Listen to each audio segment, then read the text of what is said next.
शांत आहे का? तरलो तरलोचा अर्थ असा होतोय, मी संसारामध्ये बी तरलो आणि मी परमार्थामध्ये बी तरलो. नाही जमलं का? अजून सांग. देव दोन्हीकडे तरुण तसा देत नाही. देव दोन्हीपैकी एकीकडे कुठं तरी पण बुडावतो एवढं नक्की. जे संसारात तरला बहुतेक परमार्थात तरला नाही, आणि जो परमार्थात तरला तो बहुतेक संसारात तरला नाही. हे सहज बोलू का? सहज बोलू का? तुकोबरायांचं सबंध चरित्र वाचा. तुम्ही सगळेजण प्रमाण द्याल गड्या. तार येल्या जैशाला ह्या जळी दगडात नाही का?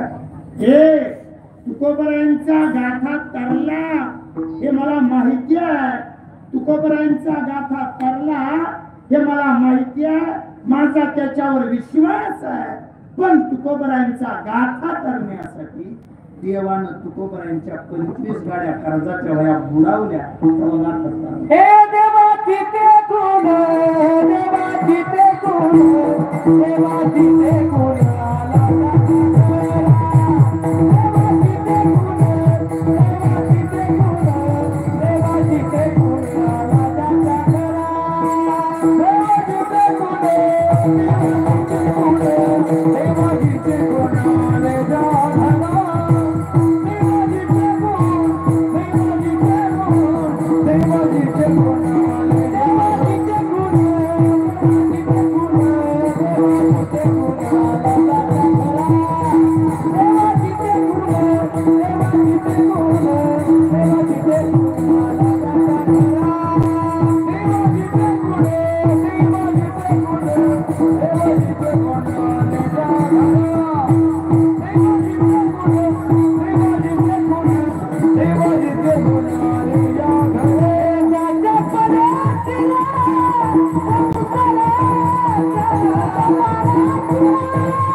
देव एका बाजूला तारतो एका बाजूला बुडवतो. त्याचा नियम आहे.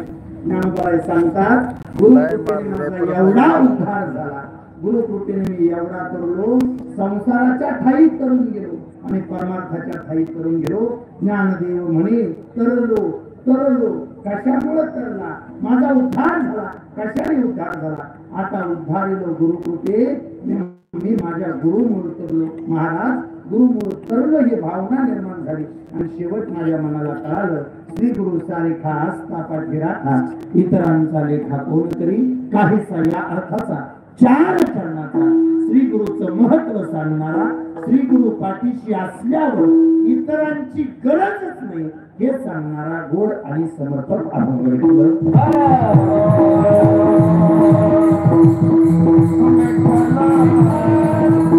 काहीसा या अर्थाचा अभंग सेवेला घेण्यापाठी परिहार नाम सेवेचं कारण अनंत कोटी ब्रह्मांड नायक राजाधिराज सच्चिदानंद श्रीमंत सद्गुरु बाळूमामा.